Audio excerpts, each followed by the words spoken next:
बागेश्वर धाम को आप सब जानते हैं और बागेश्वर धाम वाले बाबा धीरेंद्र शास्त्री को भी आप सब जानते हैं। उनकी कथा को सुनकर के कई लोग हंसते हैं और वो खुद इतनी मजाकिया तरीके में कथा करते हैं कि सब लोग हंसने पर मजबूर हो जाते हैं। लेकिन कभी कभी वो ऐसे स्टेटमेंट, ऐसे बयान दे देते हैं जिस वजह से माहौल खराब होने की स्थिति बन जाती है।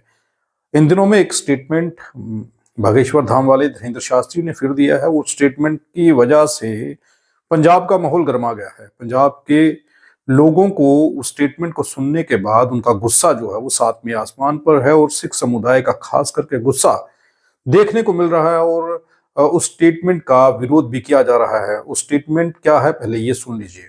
एक यहाँ और पावन धाम है हरिहर मंदिर। किसी कारणवश हरिहर मंदिर की पूजा तो बंद है, लेकिन आज भी लोग कहते हैं कि भीतर से आवाज आती है। तो आवाज यहाँ तक भी आ गई।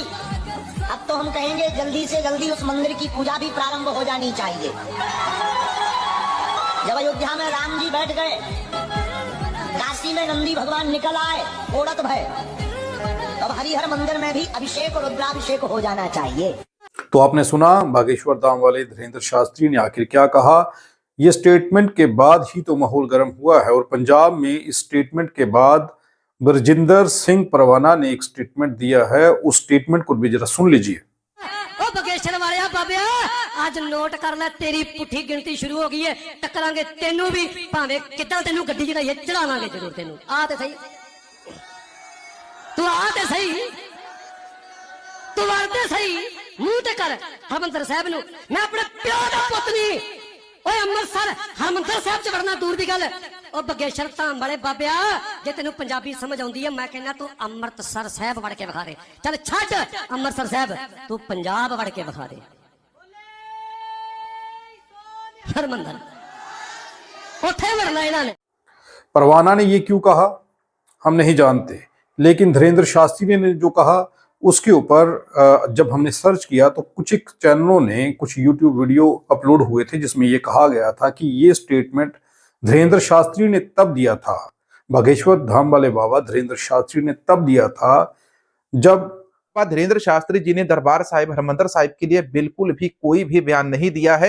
लेकिन ये वाला जो वीडियो है, ये यहाँ पर जो सिख और हिंदुओं को लड़ाने की कोशिश की गई किसी शरारती के द्वारा, तो ये सरासर गलत है। जिस बंदे ने ये कोजी हरकत की है, इस बंदे का पता जरूर लगाना चाहिए। बागेश्वर धाम वाले धीरेंद्र शास्त्री ने ये स्टेटमेंट संभल की जामा मस्जिद को लेकर के दिया था। जामा मस्जिद के अंदर हरिहर मंदिर के होने की बात कही गई थी, तो उन्होंने कहा था कि ये हरिहर मंदिर जो है ये अब हमें वापस लेना है, इसके अंदर से जो आवाज आती है ये उन्होंने सुना, ऐसा दावा धीरेंद्र शास्त्री ने किया।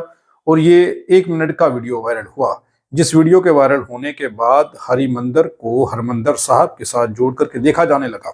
हरिहर मंदिर ਜਦੋਂ ਨੇ ਬਗੇਸ਼ਵਰ धाम ਦੇ शास्त्री ने हरिहर मंदिर की गल की ते ज़्यादातर सिखा ने हरमंदर साहब की गल समझ ली। बई हरमंदर साहब अलग चीज़ है, हरिहर मंदिर अलग चीज़ है। हरिहर मंदिर जिहड़ा हैगा वो अजकल सुर्खियां च वे यूपी दे विच संभल दी शाही जामा मस्जिद जिहड़ा जिक्र किया जा रहा है, उत्थे किया जा रहा है।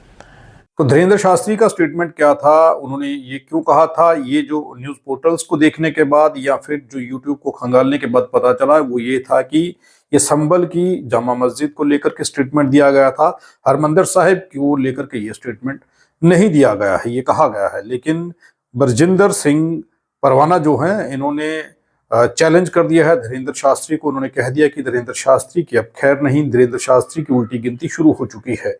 तो हम ये मान लें कि क्या बिना सोचे बिना समझे इन छोटे छोटे वीडियोस को लेकर के इतनी जल्दी कोई स्टेटमेंट या धारणा नहीं बना लेनी चाहिए, इतनी बड़ी स्टेटमेंट नहीं देनी चाहिए थी। लेकिन पंजाब में इस स्टेटमेंट को इस तरीके से वायरल किया गया कि पंजाब के लोगों को, खासकर सिख समुदाय को ये लगने लगा कि ये स्टेटमेंट जो है ये हरमंदर साहिब को लेकर के दिया गया है। एक बात जो ज़रूरी है वो ये है कि जब कोई वीडियो वायरल होता है उसे पूरा वीडियो देखने की बजाय चंद सेकंड के वीडियो को देखने के बाद अपनी धारणा इतनी जल्दी नहीं बनानी चाहिए। बहरहाल धीरेंद्र शास्त्री का ये जो स्टेटमेंट है हरिहर मंदिर उन्होंने कहा है, इसमें हरिहर मंदिर हरमंदर साहिब नहीं कहा है। हरिहर की बात उन्होंने कही है। और जो न्यूज़ पोर्टल मैंने खंगाले हैं, जिन न्यूज़ पोर्टल्स को मैंने देखा है, जिन पर कुछ वीडियोस अपलोड हैं, उनके नीचे जो लिखा गया है, जो हेडिंग लिखी गई है, उस पर साफ साफ लिखा गया है कि संभल के जामा मस्जिद को लेकर के धीरेन्द्र शास्त्री ने ये स्टेटमेंट दिया। और इस स्टेटमेंट को किस तरीके से पंजाब में लिया गया और बरजिंदर सिंह परवाना ने इसे कैसे ले लिया और उसके बाद उन्होंने जो स्टेटमेंट दिया है उससे क्या माहौल बन सकता है, ये आपको सोचना होगा। उन्होंने तो सीधे तौर पर यह कह दिया कि बागेश्वर धाम वाले धीरेन्द्र शास्त्री अब अपनी उल्टी गिनती शुरू कर दें। आप भी किसी 30 सेकंड के 15 सेकंड के वीडियो को देखने के बाद अपनी धारणा मत बनाइए, पूरा वीडियो देखा करें, ताकि एक छोटे से वीडियो को अगर काट के एडिट करके वायरल किया जाता है तो उस वजह से देश का माहौल खराब ना हो। आप सब जानते हैं कि देश के अंदर इन दिनों क्या चल रहा है, कभी मस्जिदों को लेकर के बयान जारी हो रहे हैं, कभी किसी और धर्म को लेकर के बयान जारी किए जा रहे हैं, जिस वजह से देश का माहौल काफ़ी बिगड़ा हुआ है। और आप सबके सामने ये तस्वीरें हैं कि संभल में क्या हो रहा है, और आप सब जानते हैं कि बहुजनों के साथ क्या हो रहा है, ये भी सब आप जानते हैं। और यहाँ से आपको ये सोचना होगा कि आप लोगों को बड़ी जल्दी धारणा नहीं बनानी है। पहले उस घटना को या उस वीडियो को जो 15 या 20 या 30 सेकंड का होता है, उसका अगर पूरा वीडियो मिल सके तो कोशिश करिए वो सुनिए कि किस संदर्भ में कहा गया, क्यों कहा गया और किस लिए कहा गया।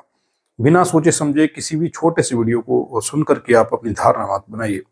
और आप सब जानते हैं कि इन दिनों अडानी साहब पर बड़ी परेशानी बनी हुई है। तो न्यूज चैनल जो हैं, जिन्हें रवीश कुमार जो है वो गोदी मीडिया भी कहते हैं, उन्होंने नाम दिया है गोदी मीडिया, तो गोदी मीडिया को मौका मिल जाता है कि आप सबका ध्यान भटका करके उस ओर कर दिया जाए जिस ओर आपको वो दिखाना चाहते हैं। आपका ध्यान उन मुद्दों पर ना जाए जिन मुद्दों पर जाना चाहिए।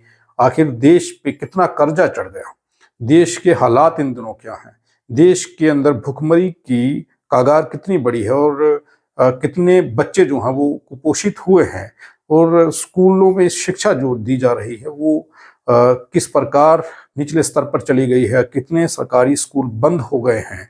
ये सवाल आपके दिमाग में ना उठें, आप ये सवालों के बारे में ना सोच पाएं, इसलिए आप लोगों को उस तरफ ले जाया जाता है जिस तरफ आपको नहीं जाना है।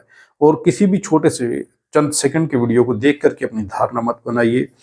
क्या स्टेटमेंट दिए जा रहे हैं, बाबा बागेश्वर क्या कह रहे हैं, दूसरे क्या कह रहे हैं, तीसरे क्या कह रहे हैं, इन्हें छोड़िए। देश की तरक्की के बारे में सोचिए, आखिर देश में क्या चल रहा है, देश के उद्योगपति इन दिनों में क्या कर रहे हैं। देश के उद्योगपतियों के देश से भागने की खबरें जो थी वो किस तरीके से दबा दी गई थी। अब जो अडानी पर कार्रवाई हुई है, उस कार्रवाई को किस तरीके से गोदी मीडिया दबाने का प्रयास कर रहा है, ये सारी खबरें आप देखिए। इन खबरों पर ध्यान रखिए, इन खबरों की तरफ ध्यान मत दीजिए कि बागेश्वर वाले बाबा जो हैं धीरेन्द्र शास्त्री, उन्होंने क्या कह दिया। उनके कहने से अब क्या हरमंदर साहब पर अटैक हो जाएगा, हरमंदर साहब पर हमला बोल दिया जाएगा? ऐसा नहीं है, ऐसे मत सोचिए, ये सोचने की ज़रूरत नहीं है। आपको सिर्फ ये सोचना है कि देश की शिक्षा नीति बढ़िया कैसे हो, देश में देश का रुपया मजबूत कैसे हो, देश पर कर्जा कितना चढ़ गया है, उसके ऊपर किस तरीके से सरकार काम करे, और सरकार को समय समय पर आप लोग जगाते रहें। आपका काम ये है, आपका काम ये नहीं है कि इन धार्मिक मुद्दों में फंस करके देश की तरक्की, शिक्षा प्रणाली और देश में जो युवाओं के मुद्दे हैं, नौकरियों के मुद्दे हैं, उनको भूल जाए और इन चीज़ों से बचने का प्रयास करें। मेरा ये मानना है कि इन धार्मिक मुद्दों से आप सबको दूर रह करके देश की तरक्की और भविष्य में जो परेशानी आने वाली है उनके बारे में सोचिए।